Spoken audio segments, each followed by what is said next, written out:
today's Everyday Eternal podcast. I'm Matt Pavlik. I'm Jacob Corey. I'm Sean O'Brien, the proud owner of 107 Didgeridoos. And today we're going to be talking about Gencon.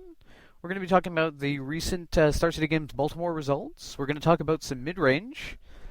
We're going to answer some questions, specifically talking about the Star City Games circuit and preparing for a Star City Games tournament or another large legacy event. What you should be doing, how you should be doing it, and that you should be eating your vegetables. Let's jump in. Sean, you just recently came back from Gencon. Why don't you tell us how the whole experience played out?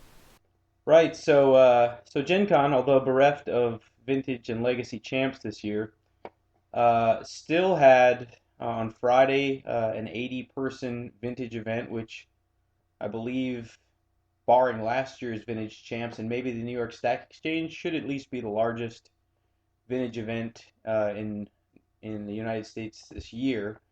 So it was fun to see everybody out with real cards, and I ended up bringing blue-white control with the 3 Rest in Peace main, a helm to tinker for, a batter skull, a cage, and I ended up squeaking into the top 8, and then I actually defeated the 2 people who beat me in Swiss to get to the finals of this 80-person tournament, which was a feeder into the Tournament of Jesus. And I ended up splitting with him for a number of reasons. One, I didn't think I had a great matchup on the draw against him. He was on Torture Chamber Workshops. B, I had a lot of stuff to do Sunday anyway.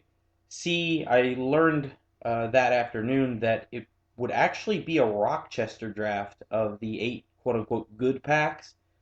So, you had to actually get it to, you got into the top 8, you actually had to win a die roll, and the pack had to have something valuable. So, like, when he said, hey, here's some cash and the sheet of antiquities, the split for me was a no-brainer because the sheet's going to be worth at least $1,000 minimum, even if I want to fire sale it at the con.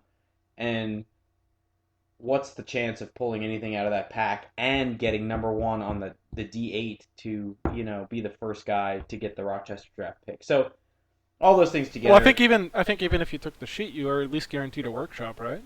Well, technically, yes, there was a workshop on that sheet. The other thing is that we found out it was the God sheet, so it has shop, candelabra, Winter Factory, Hercules, etc., etc. Like the other sheet is a fucking maxi pad. It has like Gaia's Avenger and Crumble are like its best cards. So, it was the good sheet. Once I figured out it was a good sheet, and Adrian was really psyched about playing. And he was, Now, is this the same Adrian from the NYSE that kind of revolutionized the aggro shop archetype with his experimental and maybe not quite so experimental, but he certainly had Genesis Chamber in it, right? Yeah, I don't know if he played that one at let's see. Yeah, it is Adrian Becker. Yeah. So yeah, he was also the one who played it there. The deck itself is actually old. The Genesis Chamber deck, back maybe 2 years ago, if you search TC decks, you can find old versions of it. But the updating of that deck with some of the newer printings in the last year or two has made it a lot better. Like the old version used to play the Myrrh who would return himself from your graveyard if you had a copy of that Myrrh in play. Oh, the Moonlit Myrrh or something like that, Moon Vessel Myrrh. All the fucking Myrrhs kind of blend together to me. I think that's, I think that's kind of their goal, is to just be unseen. Except the Battle Ball. Yeah, except the Can't Battle forget Ball. the Battle Yeah. Ball. Myrrh Servitor is the one I'm referring to. So, and it says at the beginning of your upkeep, if Myrrh Servitor is on the battlefield, each player returns all cards named Myrrh Servitor from his graveyard to the battlefield. So the original version of the Genesis Chamber deck or the Torture Chamber Shops deck was you had one of those guys out and you could skull clamp another couple of them and they would all come back and you'd have tokens. So he was a little bit slower. This one uses Signal Pests and is really trying to start attacking a lot quicker. And the other introduction was Steel Overseer, which is like obviously insane. Once you get a few tokens out, you're putting 1/1 counters on a horde of tokens, and it starts to get sick. And maybe another slight bump, and this isn't that relevant, but the fact that you can chain cradles now is pretty ridiculous with that deck. So, Yeah, that's it. That seems like really good. It essentially gives you to learn Academy yeah, yeah. second or fourth or fifth if you're playing four cradles. So anyway, all those things combined, I I thought, all right, well, this is a pretty good split, and he was super excited about playing in that tournament. So more power to him. I don't know how he ended up doing, but I know they didn't open dick out of the packs, so I felt fucking vindicated once I realized the best card they pulled was out of the Zendikar pack. So Yeah. Maybe you can tell us a little bit more about your deck, the blue-white control. yeah, yeah. So here, my plan was as follows. I would play sort of a creature-heavy blue-white control deck. So I ran 3 clicks, 2 mind sensors, and a trinket mage, which is different than some of the European lists I looked at afterwards, who were actually playing like 2 Helm of Obedience and really focusing on the Rest in Peace combo. I played 3 Rest in Peace, 1 Cage. I played a Batterskull main, and I played a Grafdigger's Cage main. So I felt like my game one against Dredge was super strong, and last year at Gencon at Vintage Champs there was a lot of Dredge. So I wanted to play a deck that had a good game one against Dredge, and this deck definitely has that. Um, the other thing that I thought was, all right, well, I want to be able to take advantage. I have a lot of dead cards versus shops. I mean, unless I'm going to slam the Helm of Obedience, Rest in Peace in many cases is just a brick against shops. So I hedged my sideboard and put 4 Stoneforge Mystics and a Jit to go with my main deck Batterskull. So um, the Stoneforge Mystic plan against shops basically worked every time. I didn't completely brick my draw. I ended up with like an opening hand of Batterskull, brick, which happened to me in the last round of the Swiss. I had terrible hands, which happens in minutes. It's fine, but without 4 Brainstorms to nug your Batterskull back in your deck, sometimes it can be awkward. Um, so my sideboard was to hedge against shops, and then to have even more game against Burning Oath, which I thought would be out in force, and I actually ended up playing against it twice in Swiss. So I had 3 Meddling Mages. My sideboard was as follows: 4 Stoneforge, 3 Meddling Mage, 2 Flusterstorm, 2 Disenchant, another Swords to Plowshares, a Jit, a Cage, and a Hercules Recall. So I can board in a good number of cards against shops. I should be an almost auto win game one against Dredge, although things happen with that deck. I could go aggro with Click if I needed to. I could also tinker up Batterskull against the young Pyromancer decks, and they can make a bunch of dudes, but 4/4 lifelink guy, they have a really tough time pushing through that. I played maybe 6 or 7 games the night before practice against Jack Caldwell, who's a really good player, and he was there playing the Young Pyromancer list, and he didn't win a game. So I felt good against that deck as well. So, and then throughout the day, my matchups. First round, I played Burning Tendrils, and I think if you've got experience against that deck, or playing it quite a bit, you will find that I think that deck loses half the time to errors by the pilot. I think that deck's super powerful, but A, you can get some shaky draws where you get too many oaths, or B, the pilot just makes a bad error. So in this case, game two, he brews up a giant Yawgmoth's Will, Hercules himself because he runs out of mana, looks down, casts Yawgmoth's Will, and points to the Hercules Recall, and I point to my Grafdigger's Cage, which had been out since turn one, and say Yawgmoth's Will resolves.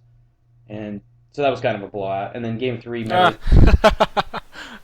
pretty sweet. and then Meddling Mage blows that deck out pretty hard if I can land it. Meddling Mage on Burning Wish. Well, Meddling Mage on Oath is number one if you don't have a way to deal with Oath. Meddling Mage on Burning Wish is almost a hard lock, and then maybe Meddling Mage on Grizzlebrand or Meddling Mage on Mind's Desire or Demonic Tutor.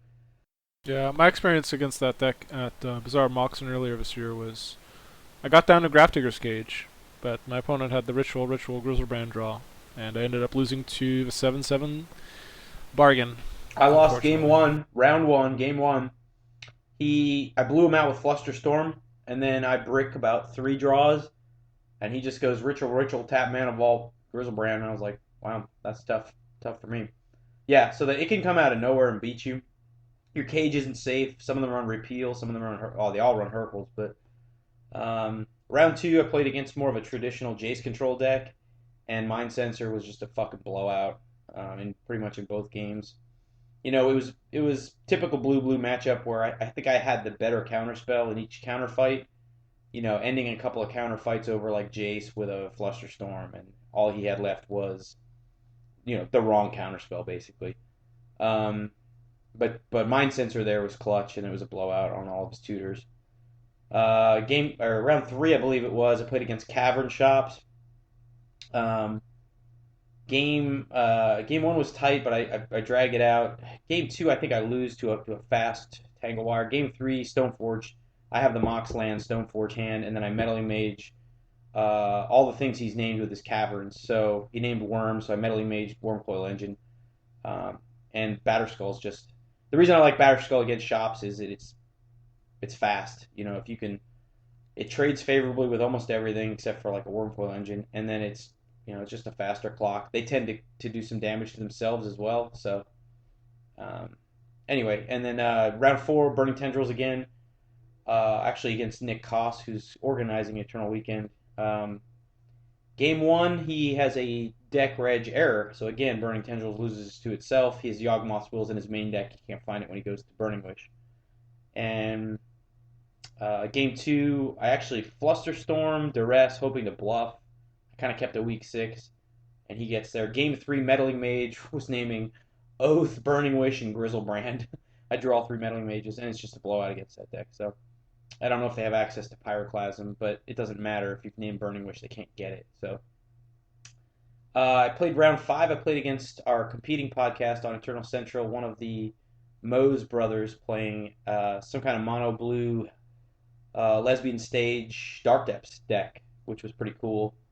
So he's using Intuition. He's using the Snapcaster Intuition Accumulated Knowledge Engine to draw out all the counter spells printed by Man and God, and then using all those soft tutors to tutor into the Stage Depths combo, which was pretty cool.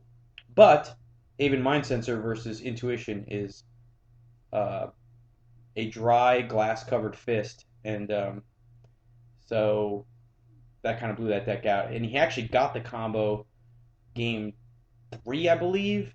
He got Merit Lage out, but I had gotten kind of ahead with a Batterskull. I was so far ahead in life that he actually couldn't profitably attack with a 2020. So I pulled that one out, and then I lose to the Bizarre Moxen winning bug deck in round six. Just got rest in peace game one, and I lost to Norwood Ranger and Forest Bear. Game two, I blow him out with Stoneforge Mystic. In game three, he just gets a great draw. I don't get a great draw. He played well and didn't make any mistakes, and just blows me out with like Snapcasters into counterspells and just pressures me out of the game. So then the last round, I think we can draw in, but my opponent, who was a gentleman, playing like 12 Sphere, no Cavern Shops, Metalworker Shops, says he wants to play because he wants the number one seed, which is perfectly fine. You're on a workshop deck, you definitely want it. And I just get some bad mana hands. I didn't really get into game one at all. Game two, I kind of stabilize. I get a Batterskull down. I have an untapped Germ. He's got no cards in hand. And he top decks Duplicant for lethal. So, and it's fine. He was apologetic about playing it out, knowing he could draw us in. And I thought to myself, I would do the same thing. It's Shops. You want to. He was in win or lose. So why not try to get the best seed with a shop deck? And unfortunately, the top eight, I played against him as the 8 seed, and I knocked him right back out. So, again, the Stoneforge Mystic plan was on point. Game one, I got him with a fast Tinker. I kept a hand with Mystical, Rest in Peace, and a lot of Artifact mana, which my deck runs. And I was just able to power out Tinker and into Helm, and he just couldn't. He wasn't playing Revokers, and he just couldn't do anything about it. And then I beat the Bug player in the top four, who had played really tight all day. I think he was just getting tired. We're in the second game, I believe. He has Lotus, Emerald, one. He's a little land type, but he has Lotus, Emerald, and a land. And I cast Meddling Mage. He asks the judge some question, looks at Meddling Mage again, asks the judge, says, sack Lotus for green, green, green. I say, sure. I said, was my mage resolve? He said, yeah, mage resolves. And I say abrupt decay. And he goes, oh, okay. So I know he fucked up. He thought maybe it was a trigger or something, or that he'd have an opportunity to play the abrupt decay on the mage, which he never got. And then Batterskull just went all the way. But I just think it was an error, and he was probably exhausted at that point. So, and it's hard to beat the same deck twice. Or I'm sure you guys have experienced this before. You beat some guy in the Swiss, and then you got to play him again in the top 8, and he just gets you back. So that happened. But we can post the list in the show notes. But I think it's a good list. I don't think it's great. I played 3 mana drains. Just seemed like all day I struggled to find stuff to drain into. So maybe it could have been like 2 drains and a spell pierce, or 2 drains and go up to 2 Flusterstorm main. Something like that. I might have changed that, but the core of the deck worked really well for me. And the kicker was I didn't actually play against Dredge all day, which should have been my best matchup. So at the end of the day, I got a uncut sheet of Antiquities, and actually my top 8 opponent who I beat, the fine German man who beat me in the last round of Swiss, ended up taking it home because he had the sickest workshop deck I've ever seen in my life. And he actually worships Mishra and his workshop. And I'm pretty sure at the time that this podcast is being recorded on the 27th of August, I am fairly certain he has it fucking framed and it is like above his bed somewhere in fucking Germany, and he is sound or happily asleep or awake. But he was happy to take it home, and he gave me pretty fair value for it, and I was able to just take that money and go buy more shit. So, which is the other half of Gencon, which is buying shit. So, Well, very nice. Congratulations on your tournament. Sounds like you had a lot of fun and a lot of tough matches as well. yeah, it was good. I mean, I got better lucky than good. I mean, Nick Koss probably should have had me, but again, it's burning tendrils. So I actually walked away after the Swiss. I was like, Jack and I were like, well, fuck it, this sucks. Let's go get some fucking beers. Like we figured we'd be like 9-10. But Jack's like, oh, let's go back and see if we get some M14 packs to set on fire or rip apart or fucking throw around the streets of Indianapolis. And sure enough, we walk back and I'm 8 and he's 9. So, Oh, yeah. Nice breaks, Sean. Yeah. Well, I lost to like I said, my 2 losses were to 2 guys who top 8'd. So I guess I did have decent breakers. But anyway, it was fun. And then Gen Con, the dealer room is just a fucking absolute orgy of.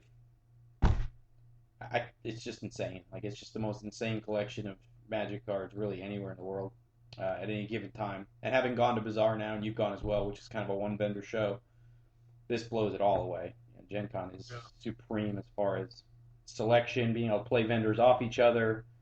If you're down to just have a mission to get, one fucking particular card or a set of something, you're paying a little bit to get there, obviously, but, you're having fun while you're there at the convention, hanging out, drinking, eating. The dealer room itself, at the end of the day, if you have cash, you can get about the best deals I think you can get on cards, especially on Sunday. So I really wanted to go, but unfortunately could not attend.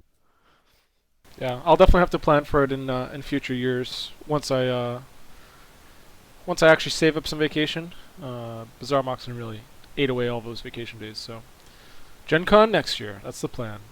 yeah, it's a blast. Hey, Matt, we had a Star City event this past weekend, right? So I heard. So it turns out it was actually hosted in Baltimore, which is somewhere on the east coast of the United States, I've heard. So it looks like the results were kind of expected. Most of the top 16 is all decks that we'd expect to see. So second place, Punishing Jund, Death and Taxes. Again, it's a real thing. Stop telling us it's not. Shardless Bug, Miracles, Omnitel, Epic Storm. Notice that instead of Ant. There's actually a Reanimator deck as well, Affinity. However, first place, Painter. Mono Red Painter, running 6 main deck Blood Moons, and some Simian Spirit Guides, and some Imperial Recruiters, and a Goblin Welder, and 6 Red Elemental Blasts, or Pyroblast as well. It's running a whole cup of I Told You So, because Blood Moon is good. Blood Moon and Red Blast, both are really, really good when your expected metagame is some percentage of blue decks. This is true. I got a chance to check out some of the matches on Sunday on camera, and it was there's a couple of games that were really intense. For instance, against Death and Taxes, I think it was round 8 or 9. I believe the pilot Jonathan Suarez was up against Travis Cowley, and you looked at the board and it was a mess. I mean, there was Ensnaring Bridge on one side, and Mother of Runes with Revoker naming Grindstone on the other side, and Mirren Crusaders, and a bunch of Rishdon ports, and it was a mess. That game actually was won by Death and Taxes off a timely Flicker Wisp on the bridge to be able to Alpha Strike. But it was definitely interesting. A lot of neat play back and forth going between the two players. So definitely recommend going to the archives and checking those games out. I think the deck has a lot of play. I think, like we said, Blood Moon, as we've been saying for the past, 3 or 4 months or however we've been doing this podcast, is, Blood Moon's good. And being able to reliably turn one Blood Moon is pretty darn good. Being able to also quote-unquote monkey blast someone with a Painter Servant down is pretty darn good. So you're tapped out, your opponent thinks it's all good, they can play whatever they want, and you oops the Simian Spirit Guide and then blast them. Pretty good. What's interesting is he beat a deck with, we talk about Blood Moon's utility, but the deck he plays against has like 9 or 10 planes, right? And it's still good, He beats in the top 8. He beats a Death and Taxes deck, right? And it's like, I think that wasn't in his bracket. No, he didn't end up playing. Yeah, he ended up playing it in going into top 8, and then managed to play against Bug in the top 4, and I believe he beat Punishing Jund. Yeah. in the finals. Yeah, so a bunch of 3-color decks. Okay, so I mean, because I think Death and Taxes has a decent matchup against that between Revoker and 9 basics. Yeah, I mean, but the bug deck just literally weeps. I mean, Blood Moon is game over. That's the thing. The bug deck, I mean, most of them weren't running Force Wills. Now it seems like some of them are running Force Wills again. In this particular, there's actually no Thoughtseize. So, I mean, you're actually just hoping your Hymn to Torox kind of hit their Blood Moons. But, I mean, this bug has no answer to this card. Game over. They lose. That's it. No more. They are dead. Yeah. They have to have at least a Deathrite Shaman out in play, and hopefully some fetch lands in the graveyard. Otherwise, they don't stand a chance being able to remove that Blood Moon. And I mean, I was at a 100-person event on Sunday, just this past Sunday, and there were a lot of times where I was watching players say like Miracles just putting down the Blood Moon against say Jund or Bug, and just that was it, nail in the coffin. Yeah. I think one interesting point, Matt, you alluded to earlier, there are 3 Epic Storm decks in this top 16 of the event, and I think that's a very telling sign of where the state of the metagame is. Now, granted, in the Northeast, there are a lot more proficient Storm pilots, and most of them tend to gravitate towards Epic Storm, which rewards type play and format knowledge. But I think the speed of the Epic Storm deck really plays into how well it did at this event. I mean, recall, listeners, that the Ad Nauseam Tendrils decks, whether or not they're running the red or just straight blue-black, I mean, the easiest kill that I've seen, at least in the past couple of months that I've been playing against these Ant decks, most of the time it's just easier to just always go for Past in Flames. It seems to be, I mean, yes, okay, if there's a Deathrite Shaman, whatever. Most of the time, you just go straight to Past in Flames, you cycle through your rituals again, you tutor, and you win. And it's not bad. However, I mean, if everybody's bringing, say, Rest in Peace to the table or what have you, that's going to be a bit of a problem. Yeah, and the Ant deck is certainly a lot slower where Rest in Peace or even Deathrite Shaman become a thing to worry about. Sean? Well, Greg Mitchell moved, so there's no more Storm at my store, so I'm not going to worry about it. Back to junk, huh? Yeah, I was too lazy to take apart my Legacy deck from Gencon, so I played Junk this past week and stumbled into the. I think I stumbled into the top 8 and got blown out. No, I actually made money. I think I stumbled into the top 8, and then my Junk Hex Depths opponent just got bricky, crappy draws, and uh, you sometimes you just get Vampire Hexmage, and it's just like bad Elvish Archer, and so he bricked on a lot of his draws, and I was actually able to win money with basically internet junk that I had brought to Legacy. I think the only thing that was sexy about it was uh, my beta duels maybe, or and then I don't know. I ran a Thrawn main thinking maybe a lot of people would be on control, but yeah, we don't have a huge amount of storm at the store. We get 20, 25 people. Uh, Storm's pretty much all gone. We have aggro loam, goblins, a couple people on miracles, and then a bunch of grindy mid range as the kids say these days kind of decks. So I got blown out. I actually got blown out by Deeds and Plague Spitter in the third round. I thought I was.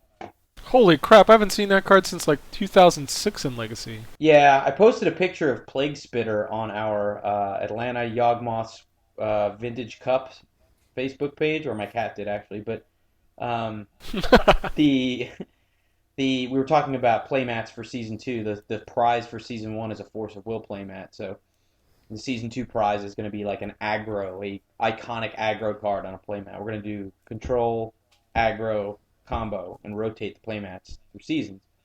So people were throwing out just bad magic art, and I threw Plague Spitter up there. And one of the members of that group took it to heart, read the card, and was like, "Holy fuck, this thing is a blowout against all these little one toughness, abrupt decay decks."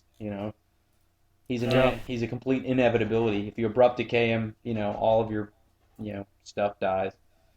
But yeah, he's awesome.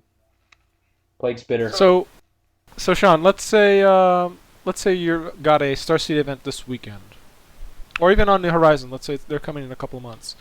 How would you prepare for that event? I mean, what thought process would you have, maybe in terms of deck selection, or how would you build your sideboard? Well, we have one coming up in Atlanta pretty soon. I think it's in under a month. Um, yeah, I might take something like Jund to a field like this. I mean, I've found most of the or Death and Taxes, sort of a mid-range deck that isn't awful versus anything, but isn't a spectacular blowout against anything. Um, and sometimes, when the matchup is bad for a Jund deck, you just get there on the back of random discard, kind of those blowout draws you can get with it. I think I would probably take something like that.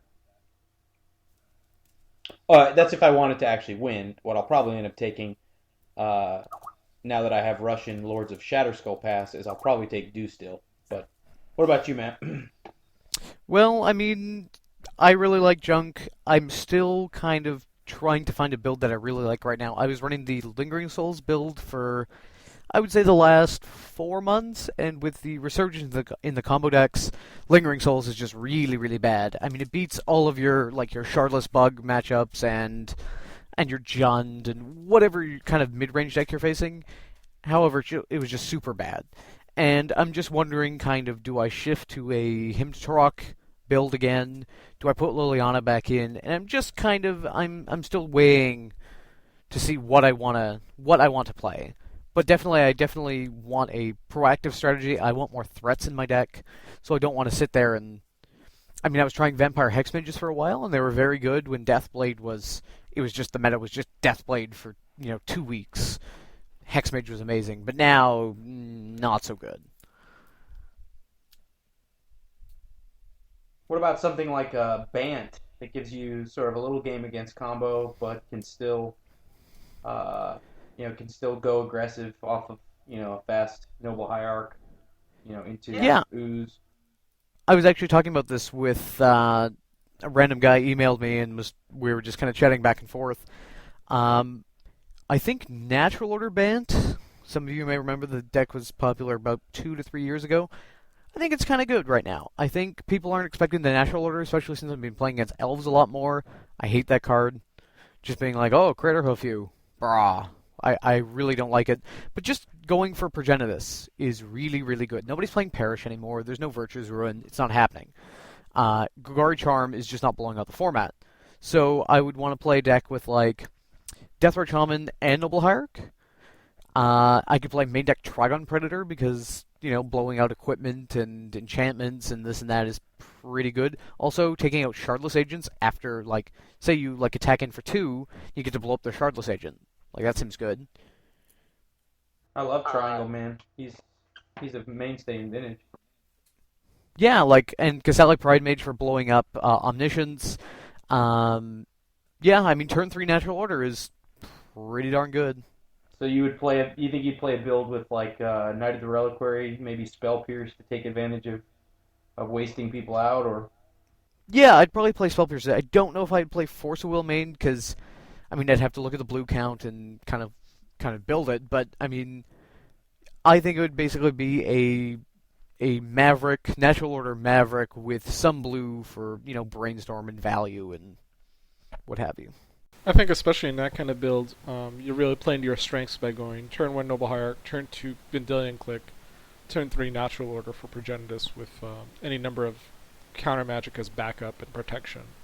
a deck that can run a Noble Hierarch out can also usually run Daze a little better than the decks that can't go Mana Dork. You know what I mean? And I know people are saying that, or a lot of the Maverick decks have switched to Dark Maverick, with Deathrite Shamans instead of Noble Hierarchs. But, I mean, the thing is now with the pervasiveness of Deathrite Shaman in the format, your Deathrite Shamans may not be active. What if you're on the draw? Like, suddenly now if they hold up their Deathrite Shaman to gank yours, you don't get to accelerate? Whereas if you're just straight up running Noble Hierarch, all of a sudden your acceleration is unimpeded. I mean, you could even go with a graveyard free strategy and then board Rest in Peace. I mean, you'd have to Oh, exactly. skew Tarmogoyf and some other really good cards, but You could play Luxodon Smiter instead of Knight of the Reliquary. Like that card legitimately seems very good to me. I mean, it's anti-Liliana, which, as you see, the bug decks are starting to pack more and more Lilianas because Liliana's amazing. What else did it have? Uncounterability? Like, it's darn good. I mean, a 4/4 is just as good against Rug as a Knight of a Reliquary. Granted, you won't be able to get Wastelands, but it's large enough to matter, large enough to stop Nimble Mongoose, and you don't have to worry about Daze or Force of Will. Yeah, like, casting that on turn 2 and just being like, show me your force of will so I can laugh at you. Oh, even better if your opponent tries to counter it anyway, and then you point to the text that says "cannot be countered." Thanks for throwing your 2 cards away. And I just think, I think Sean said this somewhere on the forum, I think there's cards like this that have been used in other formats that people just aren't trying because of the fact that, people think, quote-unquote, it's not a legacy card. Yeah, it has that standard card stigma to it. And maybe we're just not doing the testing because, also too, the average age of the legacy player is, the 25 to 40, has responsibilities, job, etc. Like, I know that lately I have not had as much time to play Magic. I don't have, say, 3 days a week to just sit down and grind games to be like, oh, let's try this card. I just don't have that time. I'm a lot more. I've been looking on, online. I've been trying it out, talking with my friends. But in terms of actual hard data, I don't have as much of that. So I think maybe that's kind of a problem of the format in general of why we're kind of in this. I mean, Carson Cotter wrote an article talking about the quote-unquote triumvirate of Legacy. Well, is it just the fact that maybe nobody's innovating because of the fact that we're just a collection of people who are kind of maybe at that age where we just don't have the time? Maybe that's why we're stuck in this quagmire of, mid-range Rest in Peace, this and that? Who knows? I think that certainly has a lot of merit regarding how the metagame plays out. And I know a lot of times, especially when it starts to get really combo heavy, for instance, you saw 3 Epic Storms in the top 16, you're like, I really want to make sure I beat that, so I'm going to go to the most obvious deck that can beat Storm, which is Rug, and go from there. And then essentially you're stuck in this very closed loop cycle of switching between mid-range, tempo, and combo, and you really forget about the other powerful decks in the format, for instance, like Painter Grindstone, which actually has a pretty decent shot of defeating kind of the tempo / mid-range makeup that we saw recently. Yeah, I think it's about branching out and just seeing, maybe there's a deck that you haven't seen in a while. Like, again, we're just talking about Natural Order Bant. I think also, too, next level Thresh. Like, having Rug is in good colors to deal with a lot of the format. I mean, You've got lightning bolt or punishing fires. Possibility of counterbalance, Tarmogoyf. Those are all things that I might want to play. Again, but I just don't think, I just don't have the time to explore to see if next level Thresh is maybe a good deck in this format. Nick Fit's always the best choice for when you don't know what else to explore. Yeah, Nick Fit with Plague Spitter. Yeah. Oh, my veteran explorers. Oh, so good. They all got AIDS and died. Oh, the value. Oh, so much. Hold on, I'm gonna search my deck for two forests here. Gonna cast this prime time. Slam it down. Can't beat it. Yeah, Smiter is probably a little bit underplayed if there's going to be a bunch of. I mean, assuming you're playing Smiter, assuming then you're also going to play Rest in Peace. That hits a good cross section of the format. And Smiter, when you cast him, you get to kind of grasp him in your hand, like a 3-year-old grabs like a chicken wing, and you just kind of slam him down on the table sideways, knowing that your opponent really can't do anything about him. It's a gratifying feeling having played him in Modern. And to be honest, I may very well end up trying him in Junk, because right now, I mean, we were talking about this before the cast, but I mean, we did an episode talking about all about combo and what combo was trying to do, and what angles to kind of attack to disrupt that strategy. And we were talking about, I mean, eventually we'd like to do an entire episode just on mid range and Legacy at the moment. However, I feel like Junk or Bug are really good color schemes right now. It's just, I mean, obviously, I think the shardless strategy has really been explored because of the fact that it has Force of Will, it has more game against combo. But I think the black-white-green archetype has quite a bit of game left in it that hasn't been explored just because of the fact that it's maybe not quite as popular, doesn't have Brainstorm, doesn't have Force of Will. Right. Even on that token of odd color combinations in Legacy, we've seen a little bit of it recently with Patriot Delver showing around. I mean, at the Invitational, it did really, really well that weekend. I think maybe a more mid-range approach, not so much a tempo with Stifle and Delver of Secrets, but rather going a little bit slower. Stoneforge Mystic, Lightning Bolts, Snapcasters, and you can even run Grim Lavamancers to really overwork those mid-range strategies, even a lot of the creature strategies. And we've talked about it a lot before. Grim Lavamancer is a great answer to Deathrat Shaman decks. But I think one of the most important points of that sort of deck is being able to play both Lightning Bolt and Swords to Plowshares. So you're able to remove both the small creatures as well as the large creatures. I was going to just say very similar to the black-white-green of having, Abrupt Decay and Swords of Plowshares. Right. And naturally, being in blue, you have a decent shot against most combo decks, just on the fact that you have Force of Will and Spell Pierce available for you. So that's actually a deck that I'm going to be testing out locally here pretty soon. It is a little slower, and it does take a little bit of adjustment to get used to that playstyle. But I think if you're able to anticipate what you're going to be playing against in a tournament, having a deck with a lot of options, and a deck that can generally rely more on your player skill rather than the strength of the cards. Now certainly in a deck like that you have powerful cards, but it's more geared towards like a 50-50 matchup, where really you're just going to make good tight plays in order to turn those tough situations into wins. Death and Taxes plays a lot like that too.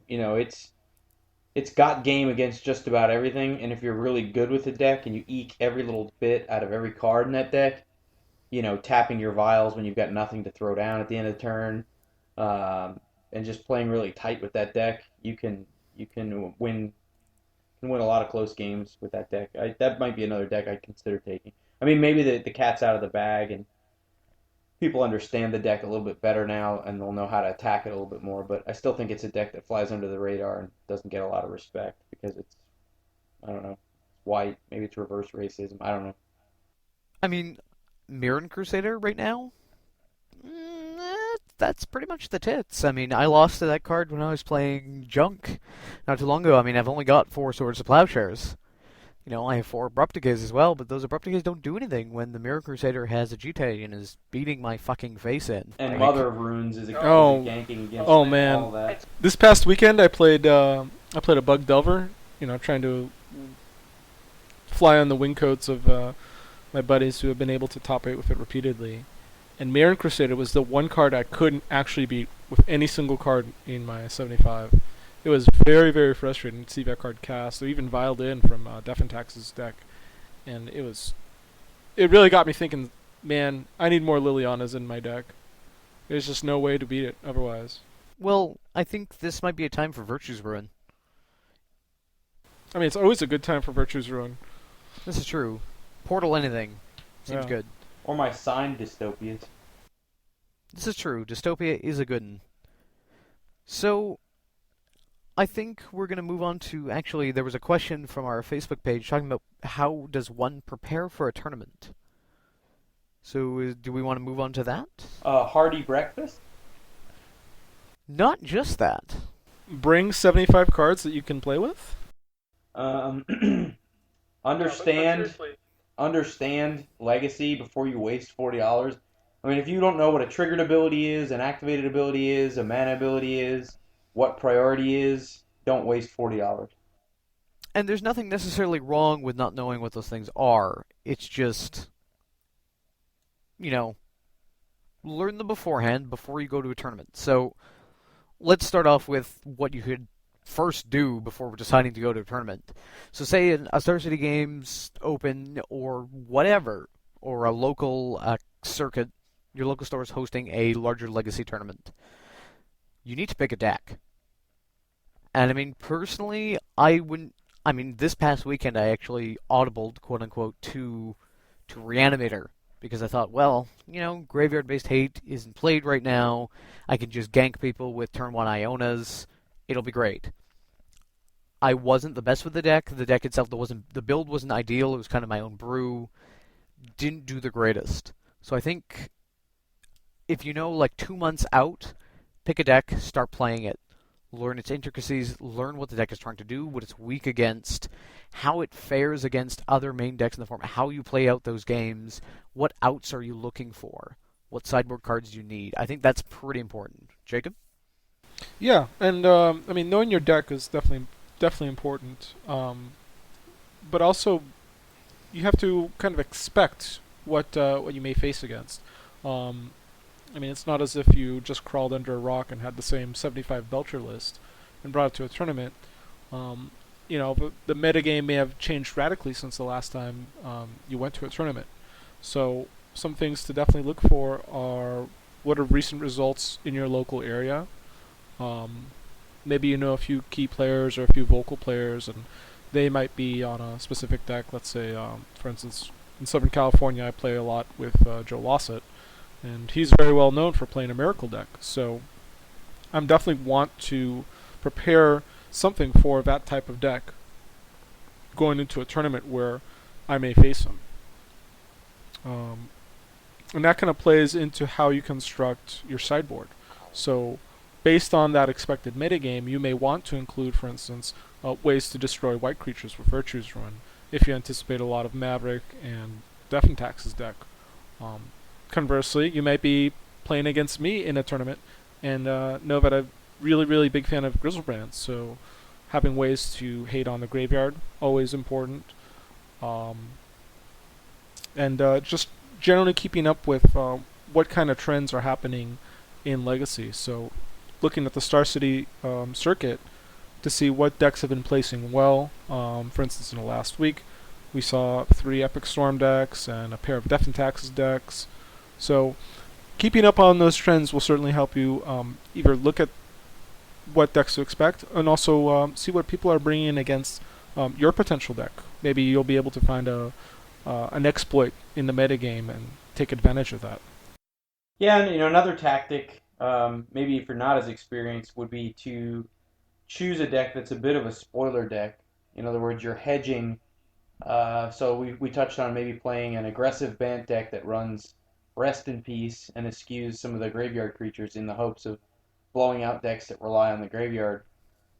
So play a spoiler deck and then use your sideboard to hedge against the weaker matchups. That can be another strategy where you're going to get a number of free wins depending on what blowout cards you're choosing. I mean, Blood Moon actually is a card that's a lot like that. So something like Dragon Stompy, it's kind of a spoiler deck. You may get 2 or 3 3 wins in a 9-round tournament just off the back of turn 1 Blood Moon, and then hedge your sideboard against decks where it's not as effective. Also, too, I mean, picking a deck is not quite as easy as just picking it off the internet. So, for example, I mean, I've seen a lot of players who are like, "Oh yeah, I want to play Miracles," so they just go to, they watch Joe Lissette's stream, they see his deck list, and they copy a 75 card deck list, and run it at a tournament. Now, I mean, obviously Joe's a good player. Joe knows his deck well, or whichever player you're watching, or a list that you find. I mean, you might find that that player knows what they're doing. They're a very good player. They're playing in a metagame that they know they've done their homework. So Joe probably has a sideboard for, the Southern California area and a main deck that's very tuned for his expected matchups that he's going to see. You can't necessarily take that and assume that it's going to do well in the metagame that you're going to be in. You might not be in the same one. You're kind of extrapolating these results in different situations. So what you need to be careful of is just going, this is a miracle deck, and I'm going to play it here, when it might not be quite as simple as that. Look at there are probably very subtle card choices that make a lot of difference, like, say, running the Enlightened Tutor version over the Joe Lissette Flash Creatures Spell Pierce, one Flusterstorm special. In the tournament that I went to on the weekend, playing that, I saw some people playing that version and losing horribly, whereas a friend of mine, where we had been talking about the Punishing Fires and Enlightened Tutor version together, that he did really well. He went, I think, 5-1-1. So, I mean, it's just that there's subtle changes, but you just need to make sure that you're not incorrectly extrapolating deck choices or card selection to another metagame. Right. One of the key points that I usually kind of take note of is when, for instance, a sideboard is built at the very last minute in a tournament, and in spite of that, the deck ends up doing well. So you'll often see a sideboard that kind of doesn't make sense, and you'll see like a random one of. A key example, for instance, is when I played Tin Fins in Vegas back in March. I decided that I needed a little bit more bounce in my sideboard, but I didn't have access to a second copy of Echoing Truth. So instead I added the only card I had on me at the time, which was a Hercules Recall. Well, turns out a couple weeks later, I started seeing the same exact 75 card deck list show up without Hercules Recall on the sideboard. And every time I saw that, it gave me a little chuckle, knowing that people would take a look at that deck, copy it card for card, and not realize what the purpose of that card served, where in reality I just needed an extra bounce spell. Sometimes I just get new expensive cards and want to play them, and that actually steers me towards my deck choice as well. So, like, if you acquire that 4th Moat or that 4th German Didgeridoo, it may be time to sleeve up those decks. But if you actually want to win, another thing to think about is certain decks, depending on the style of play you like, can sort of wear on your brain as the day winds up and down. So typically called mental fatigue, huh? Yeah. So by the end of the day, keep in mind you'll have been playing this thing for 12 hours or so, and you better be comfortable making all the decisions it requires. Maybe at 10 at night while you play out a top 8. So that's something to think about as well.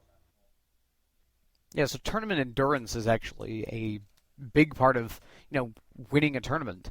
I mean, say if you're traveling from out of town and you have to drive 3 hours to the tournament site and then start playing, you're already, I mean, mentally you've got to concentrate on driving, otherwise, you die, and that's not good. So, I mean, showing up to a tournament, say you've driven to the event, and now you've got to write out your deck list and sleeve and make a sideboard, and then suddenly, bam, it's round 1, and hey, that's probably not where you want to be. I know for me, for tournaments that are, say, more than an hour or two drive away, staying the night before at a motel or something like that, spending the $20 is going to be a lot better just in terms of your relaxation before the tournament. Make sure you sleep well, grab a bite to eat, bring snacks, water. It seems really obvious, like, if you would go on a picnic, you'd bring all of these things. You'd do all of these things. If you're going hiking for a day, you do this. But it seems like a lot of Magic players don't realize that mental fatigue is actually quite important. Yeah, I can definitely advocate bringing a bottle of water and um, a lot. I know a lot of tournament centers or even tournament halls. Sometimes they have the big water stations, and if not, I mean, staying hydrated is definitely worth the couple bucks every couple of rounds. Worst case, you can always fill up at a water fountain, and making sure you're hydrated. I mean, even if you're doing absolutely nothing but sitting around, you should be drinking about 8 ounces of water per hour. So that certainly will help you from getting into mental fatigue from just dehydration alone. I can advocate this as well as someone who woke up with an IV bag attached to their arm in a French hospital after having drank 7 shots of espresso throughout the day and not a water since 8 in the morning. Like, I mean, you should be drinking water, simply eating stuff like vegetables throughout the day as opposed to like a greasy burger. Oh, we're gonna lose all of our listenership. Kids, eat your I think they're all dropping like flies at the thought of vegetables right here. However, like bringing something, I mean, for the nutritionists out there or whatever, it's all about like, soluble fibers and like keeping yourself full and like, I mean, these are kind of things that are maybe a little bit, maybe some listeners will think we're thinking about this too much. But it's not just, you're not just playing cards, it's also who's the last person standing who, hasn't fallen over from hunger. You heard it here first, folks. You got to stay regular at a tournament. Yeah, well, the problem is then you're regular and you go to the bathroom at the average Star City and it looks like a fucking looks like The Thing, something out of a fucking horror flick. If you eat carrots and suddenly you're like shitting everywhere, you've got a problem. Like, anyways, endurance is important. Another thing to consider in terms of tournament endurance is, given a choice, for instance, let's say you're 2 months out and you are preparing for that large Star City event coming into your city, is picking a deck that may benefit you if you intend to go long. So, for instance, you wouldn't want to pick a very complicated control deck that you don't have intimate knowledge with, because you may be going to time every single round based on all those decisions.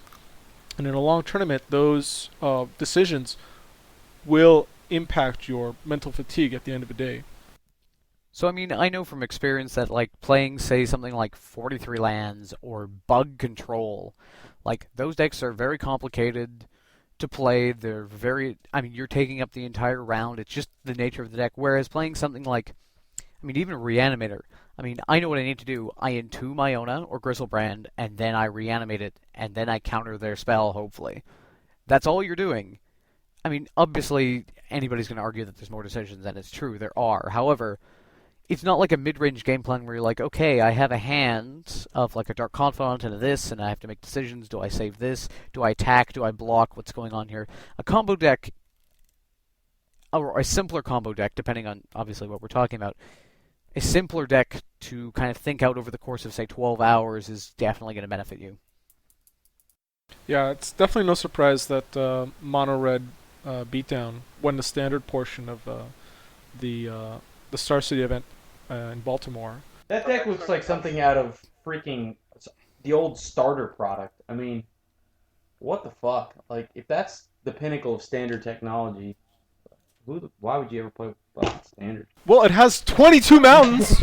Come on! You can't get much more of a simpler mana base than that.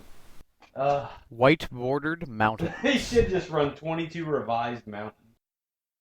A deck only Joe Lissette would be proud of. Yeah, I don't know how Joe keeps up with. I mean, obviously on the computer it's a little bit different. You can get up, you can go to the bathroom. Magic Online is different than regular Magic. However, still playing Miracles for like, 10-round tournament, 9-round tournament. Oof, that's rough. It's definitely a challenge, and it really shows the strength of the player's skill and fortitude, really, playing such a deck deep into, for instance, a Grand Prix tournament. And, of course, all these tips definitely apply to a Grand Prix as well. I would actually argue that Grand Prix is much more difficult in that not only is it equally long as a Star City event, but it's also a multi-day tournament. Yeah. And so you have to essentially replicate that same success from day one in day two. And that's really where you see a lot of players break down. Playing one day of Magic is usually fine. Playing multiple days of Magic is at that same skill level and the amount of decisions and really just the seriousness that comes from that type of tournament is really, really difficult to pull off. It's going to make Eternal Weekend very interesting. You know, anyone who goes really long in the Legacy portion, having to get up and play in a long Vintage tournament the next day, challenge. You know. So that concludes our episode for Everyday Eternal. You can reach us on Facebook at facebook.com/everydayeternalpodcast. You can also reach us at email, everydayeternalpodcast@gmail.com, and on Twitter at eternalmtg. Thanks for listening.